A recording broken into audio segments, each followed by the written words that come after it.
सभी दोस्तों को वंदे मातरम। आइए 2024 में जो एग्ज़ाम हुआ है, 2024 का बिहार बोर्ड एग्ज़ाम जो हुआ है मैथमेटिक्स का, उसका जो है क्वेश्चन बुकलेट जी का मैं सॉल्यूशन पेश कर रहा हूँ।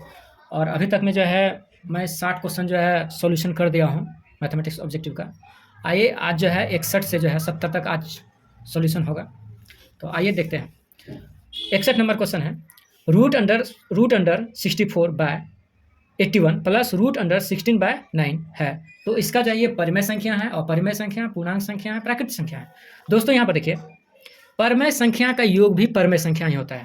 तो 64 का जो 64 किसका स्क्वायर है, 8 का स्क्वायर है। 9 किसका स्क्वायर है, तो 81 किसका स्क्वायर है, तो 9 का स्क्वायर है, तो निकल गई। 16 किसका स्क्वायर है, 4 का। 9 किसका स्क्वायर है, 3 का।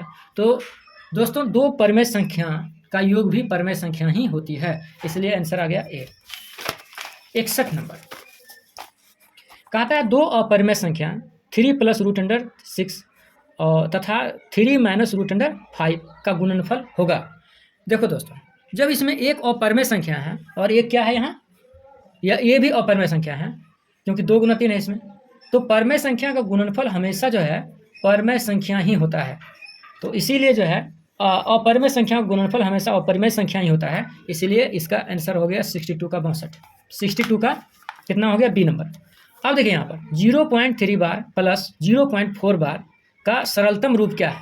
सरलतम रूप दोस्तों इसको आप लिख सकते हैं 0.3 है तो यहाँ जो है इसके बदले डायरेक्ट नीचे लिख दीजिए, और यहाँ पर जो है जैसे एक अंक के बाद पॉइंट है तो वो संख्या लिखिए और उसके नीचे में 9 दे दीजिए। जहाँ पर यहाँ पर एक अंक के बाद पॉइंट है तो यहाँ पर जो है पॉइंट हटाइए और उसके नीचे में 0 लिखिए। तो आपको पता होगा कि ऊपर में जोड़ेंगे तो कितना आ जाएगा 7 और नीचे में जोड़ेंगे तो 9 एलसीएम आएगा। तो इसका आंसर बी होगा। अब देखिए दोस्तों 64 का सॉल्यूशन। तो कहता है 156 equal to 2 to the power x into 3 to the power y into 13 to the power z। तो x y z का मान क्या होगा। दोस्तों यहाँ पर क्या है, ये सभी जो है 2 गुना 3 गुना 13 ये सभी जो है इसी का फैक्टर है। तो सबसे पहले क्या कीजिए, 13 से इसमें भाग दीजिए। 13 से इसमें भाग दीजिएगा तो 13 एकम 13, 13 कम 13 और 13 में 26, 12 हो गया।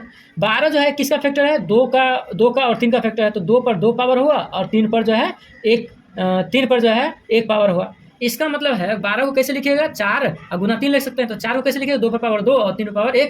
तो x का मान हो गया 2 और y का मान हो गया 1, और यहाँ पर जो 13 से इसमें भाग दिए तो कितना आ गया मान 1। ठीक है, तो 13 पावर 1। तो आपका जो है इसमें जो सॉल्यूशन होगा, कह रहा है एक्स वाई जेड का मान। तो यहाँ पर देखिए 2 + 1 + 1 कितना हो गया 4। तो यहाँ पर आ गया 4 आंसर 64 का ए नंबर। अब जो है 65 का देखिए दोस्तों, कहता है दो अपरिमेय संख्या। यहाँ पर देखिए root under 10 into root under 15। 10 भी जो है अपरिमेय संख्या है, क्योंकि जो है 10 को जो आप लिखिएगा तो कैसे लिखिएगा, root under 2 into 5। Root under 2 भी परिमेय संख्या है, रूट अंडर 5 भी परिमेय संख्या है। दो परिमेय संख्या गुणनफल भी परिमेय संख्या होती है। और ये भी जो रूट अंडर 15 है, ये भी जो है दो अपरिमेय संख्या गुणनफल ही है। तो दो अपरिमेय संख्या गुणनफल अपरिमेय संख्या ही होता है, इसीलिए इसका आंसर भी क्या होगा, अपरिमेय संख्या ही होगा। दोस्तों आता हूँ 66 पर। 66 का देखिए, p/2 to the power n into 5 to the power m के रूप में इसको कैसे लिखा जा सकता है दोस्तों।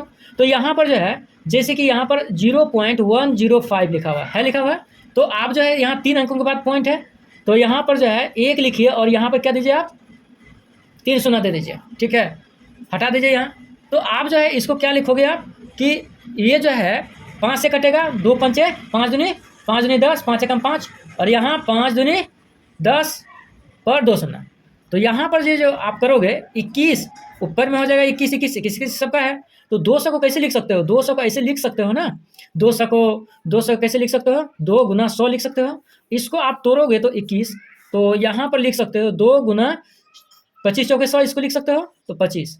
अब यहाँ पर और भी इसको तोड़ोगे तो 21 आ जाएगा 21, और इसको जो है कैसे लिख सकते हो, इस पर 2 पावर है, 2 पर 2 पावर और 2, तो कितना हो गया 2 पर 3 पावर हो गया, क्योंकि आधार से तो पावर जुड़ता है। 4 को कैसे लिख सकते हैं, 2 पर 2 पावर। अब 5 को कैसे लिख सकते हैं, इतना। तो यहाँ पर हो गया 21 बटे 2 to the power 3 into 5 to the power 2। तो आंसर आ गया सी। अब दोस्तों 67 नंबर, यदि दो संख्याओं का मौसा 25 है और लसा 50 है तो संख्याओं का गुणनफल ज्ञात करो। दोस्तों आपसे सीखा है लसा गुना मौसा बराबर पहली संख्या और गुना दूसरी संख्या, सीखा है ना आपने। तो देखिए जब पहली संख्या दूसरी संख्या का गुणनफल भी मौसा और लसा के बराबर होगा, तो इसका भी मौसा और लौसा का गुणनफल भी पहली संख्या दूसरी संख्या के बराबर ही होगा, इसीलिए ये दोनों को क्या करिएगा, गुना करिएगा। 25 पंचे कितना हो गया, 125, 125 पर एक शून्य बैठा दीजिएगा तो 1250 हो जाएगा। दोस्तों चलता हूँ 68 नंबर पर, 68 नंबर पर। अब देखिए यहाँ इस यदि भाग एल्गोरिथम ए बराबर बी क्यू प्लस आर है और 61, बी का मान 61 और क्यू का मान जो है 27 तथा आर बराबर 32 हो, तो ए का मान ज्ञात करें। दोस्तों यहाँ पर कुछ नहीं करना है, ए का जो मान ज्ञात करना है, बी 61 और इंटू जो है 27 और प्लस क्या करना है, इसका वैल्यू पुटअप कर देना है। तो आपको पता होगा कि 61 और 27 का गुना कर दिए, ये कोना कोनी गुना 7 हो गया, 7 का 42, 42 44 की 4, हाथ में रहा 4, 6 12, 12 4 16 और इसमें जो कितना जोड़ना है दोस्तों 32, तो 7 2 9 और 7 और 16, तो यहाँ पर हो गया, तो ये आंसर हो गया दोस्तों। फिर जो है 69 यदि Q एक धनात्मक पूर्णांक है, निम्नलिखित में से कौन धनात्मक विषम पूर्णांक है।